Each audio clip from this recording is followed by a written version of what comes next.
आज की सुबह की शुरुआत तो कुछ अलग ही थी। ऐसा फ़ील होना कि हम अब इतने बड़े हो गए हैं, हमें अब चांस मिले अपने पेरेंट्स को कुछ स्पेशल चीज़ें दिखाना, जो कि उन लोगों ने कभी सोचा ही नहीं। अपनी बिज़ी लाइफ में हमारी ज़िंदगी सँवारने में वो लोग इतने बिज़ी रहे कि कभी उन लोगों ने सोचा ही नहीं कि वो भी लोग कहीं घूमने चले जाएँ। तो मैं आज की सुबह के लिए बहुत एक्साइटेड थी कि अपने पेरेंट्स को बीच पे ले जा कर के सनराइज़ दिखाना।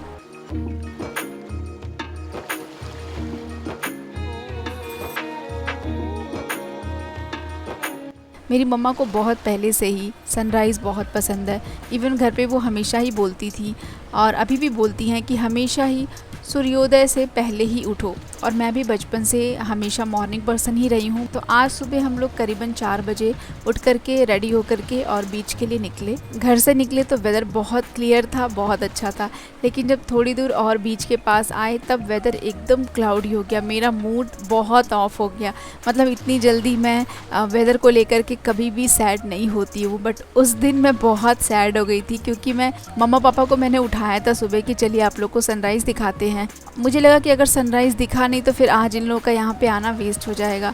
बहुत बुरा लगा। बहुत देर तक वो लोग भी बैठे हुए थे इस छोटे से स्टोन के ऊपर और बैठ के वेट कर रहे थे। तब तक छोटा सा रेड सा सनराइज़ थोड़ी देर के लिए निकला और I am thankful to that son कि आपने उस दिन मुझे इतना खुश कर दिया। अदरवाइज़ फिर से हमें किसी दिन उठ के जाना पड़ता, शायद उतना टाइम भी ना हो, क्योंकि वो लोग इतने कम दिन के लिए आए थे कि घूमते फिरते खाते पीते इतना जल्दी जल्दी टाइम बीत जा रहा था कि स्पेसिफिकली किसी एक चीज़ के लिए टाइम देना थोड़ा मुश्किल हो जा रहा था।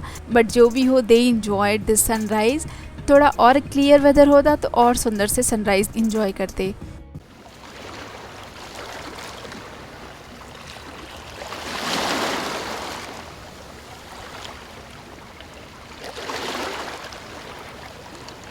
अगर किसी को भी चांस मिले ना तो अपने पेरेंट्स को एक बार ज़रूर से कहीं वेकेशन पे लेके जाएं अपने साथ। उनको अगर हैबिट नहीं है तो ऑब्वियसली वो कंफर्टेबल भी नहीं होंगे अकेले कहीं जाना, तो अपने साथ ही उनको कहीं घुमाने के लिए लेके जाएं। वो जगहें उनके लिए एकदम मेमोरेबल हो जाएंगी। और मेरे पेरेंट्स शुरू से ही कहीं घूमने नहीं गए हैं, कहीं बहुत दूर बाहर तक नहीं गए हैं वो लोग। तो इसलिए मुझे लगता है अब ये हमारा टाइम शुरू होता है कि हम अब उनको जगह जगह घुमाने लेके जाएं, उनको चीज़ें दिखाएं। क्योंकि मेरे पापा को चीज़ें बहुत सारी पता हैं। जब उनको कहीं लेके जाओ, जब वो शांत होते हैं ना, तब वो जब बातें करते हैं तो लगता है he knows so many things. But यही है कि टाइम ना होने की वजह से या उन चीज़ों पे फोकस ना करने की वजह से ना वो चीज़ें कभी उन्होंने बात ही नहीं किया। और मेरी जो मम्मा है उनको घूमना फिरना बहुत पसंद है। वो नॉर्मली भी बहुत इन्जॉय करती हैं अपनी लाइफ को, कभी भी अपनी ज़िंदगी से किसी भी तरीके का कोई भी शिकायत नहीं करती हैं। मैंने अपनी मम्मा से बहुत सारी चीज़ें, मतलब अब मैं सीखती हूँ। पहले तो हमें बहुत सारी चीज़ें पता नहीं रहती हैं और बचपन में मैं मम्मा से उतनी क्लोज़ भी नहीं रही हूँ। और बचपन से ही मैं बहुत शेयर करने वाले नेचर में नहीं रही थी पहले।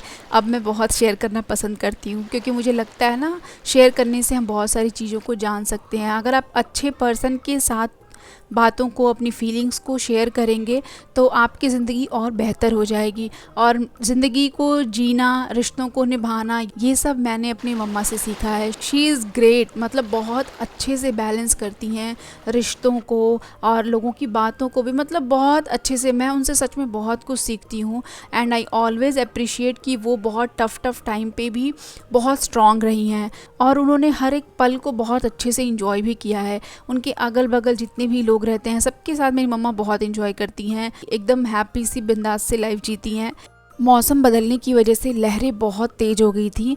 जब हम लोग आए थे तो लहरें बहुत पीछे थी और धीरे धीरे करके वो इतनी आगे आ गई थी और बहुत फोर्स के साथ आ रही थी। अगर अलर्ट नहीं रहेंगे तो थोड़ा सा अंदर चले जा सकते हैं, इस तरीके की थी। तो मैं इन लोग को बीच बीच में बोल रही थी कि ध्यान से थोड़ा सा रहिए, बिकॉज़ नहीं पता एक एक सेकंड में लोग अंदर चले जाते हैं। बहुत रिस्की होता है इस टाइम पे बीच पे आना। और मैं बस पीछे से इन लोग को देख के एंजॉय कर रही थी।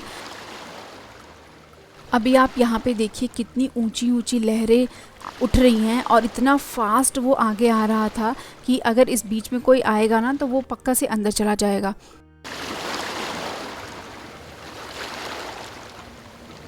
बीच बहुत पीछे था जब हम लोग गए तो, और जब हम लोग वापस आने लगे तो बीच बहुत आगे आ गया। मतलब हमारे चप्पल, बैग, सब कुछ जहाँ एकदम कोने में मैं रखी थी वहाँ तक पानी आ गया था और सारी चीज़ें पानी के साथ चली गई। बीच में दौड़ के हम लोग पकड़े। तो ये हमेशा ऐसे मौसम में ही होता है, जब भी ऐसा मौसम होता है ना तभी लहरें बहुत तेज़ आती हैं और बहुत जल्दी से आ जाती हैं, पता नहीं चलता है। तो इसीलिए इस वेदर में लोग अवॉइड करते हैं बीचेस पे जाना।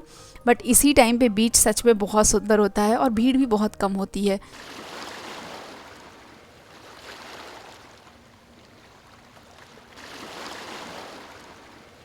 तो बहुत देर तक हम यहाँ पे थे और बहुत देर तक एंजॉय किए। फिर उसके बाद वेव्स बहुत ज़्यादा होने लगी, बहुत ऊंची ऊंची लहरें आने लगी। फिर उसके बाद हम यहाँ से फिर रिटर्न हुए और रिटर्न होने के टाइम पे हम जाने से पहले एक जगह पे, दूसरे बीच पे एक समोसा और चाय बहुत फेमस है, तो फिर हम वहाँ पे गए। वहाँ पे हम खाएं समोसा चाय और एंजॉय करके उसके बाद घर पे आए। सब लोग नहाए धोए, फ्रेश हुए और उस दिन पूरा आराम किए, कोई और कहीं नहीं गया। फिर उसके बाद रात में यहाँ पे सत्तू का पराठा बनाने का हमने प्लान किया। मैं नॉर्मली सत्तू का पराठा बनाती रहती हूँ, बट जब मम्मी आई तो मैंने सोचा कि एक बार मसाला इनसे ही स्टफ़ कराती हूँ। मैं सब कुछ रेडी कर दी थी, बस उनको बोली मैं मसाला आप मिक्स कर दीजिए, क्योंकि माँ के हाथ का जादू ही कुछ और होता है और जब चांस मिले ना तो बिल्कुल छोड़ना नहीं चाहिए। तो जो लोग सत्तू का पराठा खाते हैं उनको पता है इसका टेस्ट, और इसे कभी कभी बनाना, स्पेशली बारिश के टाइम पे बनाना बहुत अच्छा लगता है। तो जिन लोगों को नहीं पता है उनको मैं बताऊं कि ये भुने हुए चने का पाउडर है। आप इसको मार्केट से ख़रीद सकते हैं या फिर भुना हुआ चना खरीद के घर पे ही मिक्सी में पीस के छान के और इस पाउडर को रेडी कर सकते हैं। ये पाउडर बहुत हेल्दी होता है, इसको पीते भी हैं। तो इसमें सबसे पहले थोड़ा सा अजवाइन डाला है, उसके बाद इसमें अचार का, मेनली आम के अचार का तेल डालते हैं। और अगर आम का अचार सरसों के तेल में ना हो तो आप डायरेक्टली यहाँ पे सरसों का तेल भी डाल सकते हैं।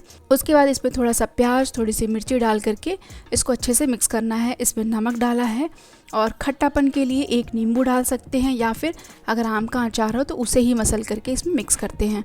इसकी स्टफिंग ऐसी होनी है कि हाथ से बांधे तो अच्छे से बन जाए, अदरवाइज़ खाने के टाइम पे गले में बहुत ड्राई ड्राई लगता है। तो बहुत अच्छे से इसको मिक्स करना है। तो इसमें नींबू का रस, नमक, प्याज, मिर्च, अचार का तेल, धनिया के पत्ते, ये सब डाल करके इसको अच्छे से मिक्स करके साइड में रख देंगे। तो मैं तो हमेशा आटा जो है वो प्रोसेसर में गूंथती हूँ, बट मम्मा थी तो उनको तो वो हैंड टच चाहिए होता है, तो उन्होंने फटाफट गूंथ दिया। और मेरी मम्मा के साथ मुझे शूट करने में बहुत प्रॉब्लम हो रही थी।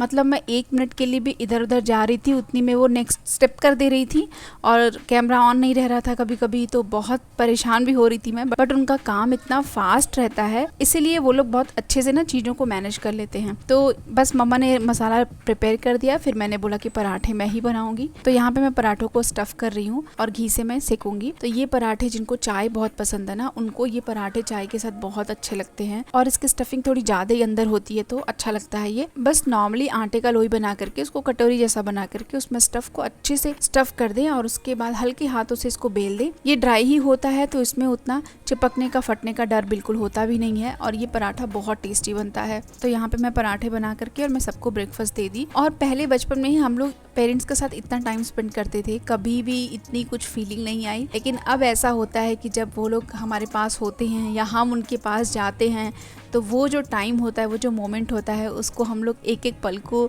जीते हैं, उसको हमेशा याद रखते हैं, उसको एंजॉय करते हैं। तो वो एक डिफरेंट मोमेंट ही होता है। मैंने भी बहुत एंजॉय किया, वो लोग आए थे तो वो लोग भी बहुत एंजॉय किए। That was the best time. आप लोग भी अपने पेरेंट्स के साथ एंजॉय करिए, टाइम टू टाइम उन लोगों से मिलते रहिए, खुश रहिए, खुशियाँ बांटिए। Thank you so much for watching. Bye bye and take care.